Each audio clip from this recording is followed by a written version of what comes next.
Good morning students. This is the first video lesson of physics for class 9th students. और आपके syllabus के according ये physics का first topic है हमारे आसपास के पदार्थ means matter in our surroundings. तो मैटर पढ़ाने से पहले सबसे पहले आपको मैटर की डेफिनेशन पता होनी चाहिए। तो एक सिंपल सी डेफिनेशन होती है मैटर की, anything that has mass and occupy space is called as matter.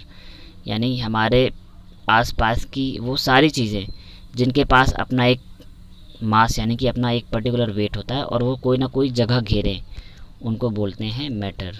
ठीक है, सपोज़ ये आपकी बुक है, आप बुक को पढ़ रहे हो और एक पर्टिकुलर जगह पे ये रखिए, तो जिस जगह पर रखिए तो वहाँ पर वो कोई ना कोई एरिया कवर अप कर रही है और अपना खुद का एक इसका वेट है। तो इन सारे ऑब्जेक्ट को हम जो हैं पदार्थ की कैटेगरी में रख देते हैं।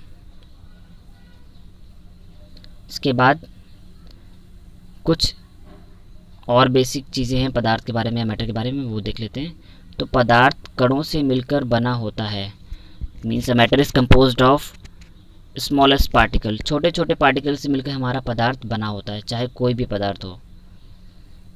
और इस पदार्थ को बनाने के लिए कुछ एंशिएंट थ्योरिस्ट ने भी कुछ अवधारणाएं दी थी। ठीक है, और उनके लॉजिक्स क्या कहते हैं ज़रा देखिए। तो भारत के प्राचीन दार्शनिकों ने पदार्थ को 5 मूल तत्वों में वर्गीकृत किया है, जिसे पंच तत्व कहा गया। और ये पंच तत्व हैं वायु, पृथ्वी, अग्नि, जल और आकाश। और उनके अनुसार इन्हीं पंच तत्वों से सभी वस्तुएं बनी हैं, चाहे वे सजीव हों या निर्जीव। मीन्स हम बोल सकते हैं जितनी भी हमारे मैटर्स हैं यानी जितने भी पदार्थ हैं हमारी पृथ्वी पर, वो सारे इन 5 मटेरियल से मिलकर बने हुए हैं। कुछ और इम्पोर्टेंट प्रॉपर्टीज़ हैं अगर हम पदार्थ के लिए, तो पदार्थ के कण बहुत छोटे होते हैं। ठीक है, ये कण बहुत छोटे होते हैं, इतने छोटे कि हम कल्पना भी नहीं कर सकते। मतलब कभी कभी तो ये इतने स्मॉल पार्टिकल होंगे कि we can't even seen from our naked eyes, हम इनको अपनी आंखों से देख भी नहीं सकते। अब यहाँ पर एक जो आपको एक्टिविटीज़ दी है, ठीक है, इस एक्टिविटी से समझ लीजिए। इस एक्टिविटी को देखिएगा ज़रा। जब हम जल में नमक घोलते हैं तो नमक के कण जल के कणों के बीच रिक्त स्थानों में समावेशित हो जाते हैं। यानी कि हमारा जो नमक है वो भी एक पदार्थ है, उसके भी कुछ छोटे छोटे कण हैं, और जल भी एक पदार्थ है जो जल के भी अपने एक छोटे छोटे से पार्टिकल्स हैं या कण हैं। और जब हम नमक को जल में घोलते हैं तो दोनों के कण आपस में मिल जाते हैं, इस वजह से नमक जो है पानी के अंदर घुल जाता है। ठीक है, इसके बाद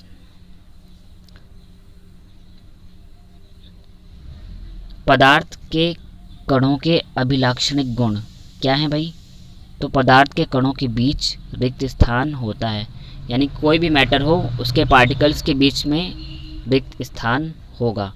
वो पूरा का पूरा ऐसा कुछ नहीं होगा कि ये हमारा पदार्थ है और इसमें कोई भी गैप नहीं है। उनके जो पदार्थ के जो पार्टिकल होते हैं या कण होते हैं वो थोड़ा दूर दूर होंगे। ठीक है, इनके बीच में कहीं ना कहीं स्पेस होगा। तो पहली प्रॉपर्टी तो ये हो गई कि पदार्थ के कणों के बीच में रिक्त स्थान पाया जाता है। नेक्स्ट प्रॉपर्टी हमारी कह रही है पदार्थ के कण निरंतर गतिशील होते हैं। मीन्स अगर ये हमारा मैटर का पार्टिकल है तो इसके अंदर के जो पार्टिकल्स हैं ये हमेशा मोमेंट की कंडीशन में रहेंगे, यानी कि एक जगह पे स्टेबल नहीं रहेंगे। पदार्थ के कण सदैव गतिशील रहते हैं, यानी कि एक स्थान से दूसरी जगह पर मूव करते रहेंगे। ये एक जगह पर रुके नहीं रहते हैं, स्टेबल नहीं रहते हैं, हमेशा गति की अवस्था में रहते हैं। तो पहली प्रॉपर्टी कि पदार्थ के कण के बीच में रिक्त स्थान होता है। दूसरी प्रॉपर्टी कि ये निरंतर गतिशील होते हैं।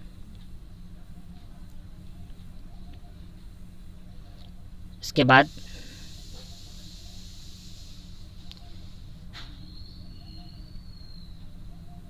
एक और प्रॉपर्टी आई है इनकी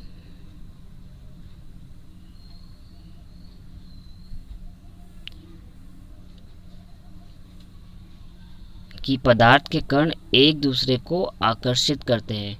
मीन्स अगर मैटर है उसके अंदर के जो पार्टिकल है, सपोज ये दो पार्टिकल हैं, तो ये एक दूसरे को अपनी तरफ अट्रैक्ट भी करेंगे। तो आपने 3 प्रॉपर्टी पढ़ ली कि पदार्थ, पहली प्रॉपर्टी थी कि पदार्थ के कणों के बीच कुछ ना कुछ स्पेस होता है, ठीक है। सेकेंड प्रॉपर्टी थी कि पदार्थ के कण सदैव गतिशील रहते हैं, यानी कि इनमें मोमेंटम भी होता है। और थर्ड प्रॉपर्टी है कि पदार्थ के कण एक दूसरे को आकर्षित भी करते हैं। आगे चलते हैं।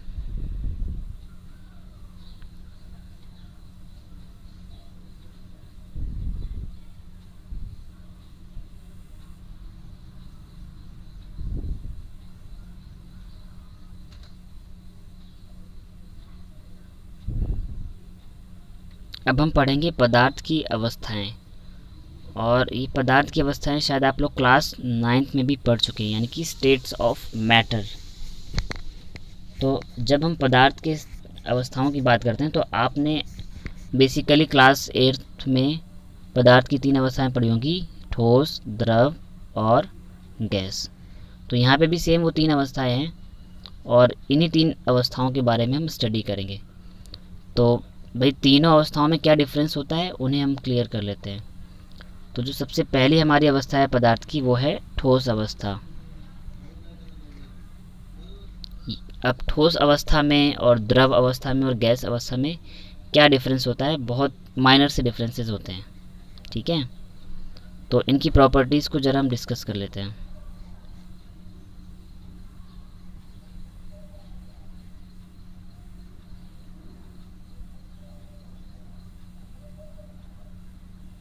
यहाँ पर इन्होंने कुछ एग्जाम्पल दे रखे हैं,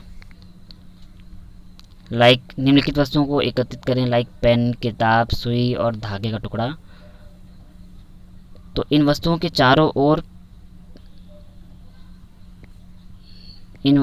चारों ओर पेंसिल घुमाकर इनके आकार को रेखाचित्र बनाएं। इनका निश्चित आकार, स्पष्ट सीमाएं तथा स्थिर आयतन है, ठीक है। हथौड़ा मारने या खींचने या गिराने से क्या होता है, क्या इनके एक दूसरे में विसरण संभव है, यानी कि विसरण का मतलब होता है क्या एक दूसरे में मिल पाएंगे, या बल लगाकर इनको संपीड़न करने का प्रयास करें, क्या इनका संपीड़न होता है। तो उपरोक्त सभी उदाहरण ठोस के हैं। हम देख सकते हैं कि इन सभी का एक निश्चित आकार, स्पष्ट सीमाएं तथा स्थिर आयतन यानी नगण्य संपीड्यता होती है, और बाह्य बल लगाने पर भी ठोस अपने आकार को बनाए रखते हैं, और बल लगाने पर ठोस टूट सकते हैं लेकिन इनका आकार नहीं बदलता क्योंकि ये दृढ़ होते हैं। अब ये तो बुक लैंग्वेज है, अब आप बेसिकली समझ लीजिए ठोस पदार्थ में डिफरेंस क्या होता है। सपोज़ ये हमारा ठोस पदार्थ है, तो जो ठोस पदार्थ के जो कण होते हैं वो बहुत पास में होते हैं, ठीक है। इनमें कुछ ज़्यादा डिफरेंस नहीं होता है, एक दूसरे से एकदम चिपके से होते हैं। इसी वजह से ठोसों का जो आकार और आकृति है वो एकदम निश्चित होती है, ठीक है। ये अपना आकार परिवर्तित नहीं कर सकते।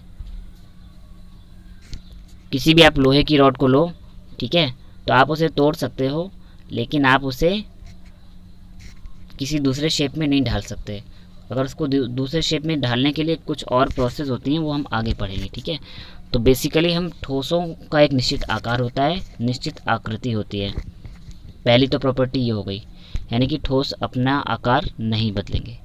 प्लस अभी मैंने बताया था कि पदार्थ के कणों में गति होती है। तो ये जो ठोस के कण हैं ये इतने पास होते हैं कि इनमें गति होना तो पॉसिबल नहीं है, बट ये एक दूसरे के अगल बगल रहकर ही वाइब्रेट करते हैं। मीन्स इनमें गति की जगह पर कंपन होता है, क्योंकि ये ज़्यादा दूर तो मूव कर नहीं सकते, बहुत पास में होते हैं। तो ठोस पदार्थों के कणों में कंपन पाया जाता है। तो इनका आकार और आयतन निश्चित होता है, ये दृढ़ होते हैं, इनके पदार्थों में कंपन पाया जाता है। और एक टर्म यूज़ करते हैं हम, इंटरमॉलिक्यूलर स्पेस या अंतराणुक अवकाश, ठीक है। दो पार्टिकल हैं, दो पार्टिकल के बीच में ये जो गैप होता है, ठीक है, इसी को ही बोलते हैं अंतराणुक अवकाश या इंटरसेलुलर सॉरी इंटरमोलिकुलर स्पेस, कि सपोज कोई भी पदार्थ है, ठोस हो चाहे द्रव हो चाहे गैस, तो उनके बीच का जो अंतरा अणुक अवकाश है वो बहुत कम होता है। यानी कि ठोसों में जो पार्टिकल हैं बहुत पास पास होते हैं, उनके बीच का गैप बहुत कम होता है, और ठोस के कण जो हैं आपस में एक जगह से दूसरी जगह पर मूव नहीं कर सकते, ये केवल कंपन करते हैं। वहीं अगर हम द्रव की बात करते हैं तो द्रव के केस में क्या होता है,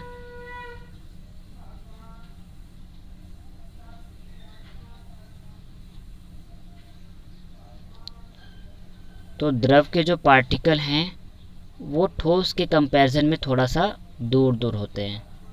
ठीक है, यानी कि द्रव के पार्टिकल्स में अगर हम बात करें तो यहाँ पे इंटरमोलिकुलर स्पेस ठोस के कंपैरिजन से थोड़ा सा ज़्यादा होता है, यानी कि द्रवों में अंतरा अणुक अवकाश ठोसों की तुलना में अधिक होता है। अब यहाँ पे जब मॉलिक्यूल्स के बीच में गैप है तो ये कण मूव कर सकते हैं, यानी कि द्रवों के कण गतिशील हो सकते हैं एक स्थान से दूसरे स्थान पर। प्लस द्रवों का आकार और आयतन की एक बात की जाए तो इनका आयतन तो निश्चित होता है बट आकृति निश्चित नहीं होती है। आप पानी को किसी भी बर्तन में डालिए, ये किसी भी जिस भी आप पॉट में इसको प्लेस करेंगे वो उसी का शेप ले लेता है। क्यों? क्योंकि द्रवों की अपनी कोई आकृति नहीं होती है। ठोसों की अपनी खुद की आकृति होती है बट द्रवों की अपनी खुद की आकृति नहीं होती है। इसके बाद जब हम द्रवों के बाद आते हैं गैसों पे, तो सेम रिलेशन होता है, बट गैसों के केस में ये जो अंतरा अणुक अवकाश है यानी कि इंटरमोलिकुलर स्पेस है वो बहुत ज़्यादा दूर दूर होता है। अभी तक द्रव में तो ठोसों के कंपैरिजन में थोड़ा सा दूर था, बट गैसों के कंपैरिजन में ये गैप और बढ़ जाता है। ठीक है, तो जब हम कंपेयर करते हैं तो ठोस की बात करते हैं तो ठोस का अपना आकार और आकृति होती है। द्रव के केस में द्रव का आयतन तो होता है बट आकृति निश्चित नहीं होती है, क्योंकि ये जिस भी बर्तन में डाला जाता है वो उसी बर्तन का शेप ले लेता है। और जब हम लास्ट में गैस की अवस्था की बात करते हैं तो गैस का ना खुद का आयतन होता है और ना कोई आकृति होती है, क्योंकि गैस के मॉलिक्यूल इतने दूर दूर होते हैं कि हम इनको कंप्रेस करके एक दूसरे के पास भी ला सकते हैं। ठीक है, तो गैस को हम किसी बड़े बर्तन में भी प्लेस कर सकते हैं और किसी छोटे बर्तन में भी प्लेस कर सकते हैं, लेकिन ठोस को ना ही हम फैला सकते हैं ना दबा सकते हैं। यानी कि जो हमारे ठोस पार्टिकल हैं वो दृढ़ हैं, उनमें कोई भी चेंजमेंट उनके आयतन में या आकृति में नहीं होगा। द्रव के केस में आयतन परिवर्तित नहीं होगा लेकिन आकृति चेंज हो सकती है, लेकिन गैस के केस में दोनों ही चीज़ें परिवर्तित हो सकती हैं, क्योंकि द्रव का ना खुद का कोई आयतन है और ना ही आकृति है।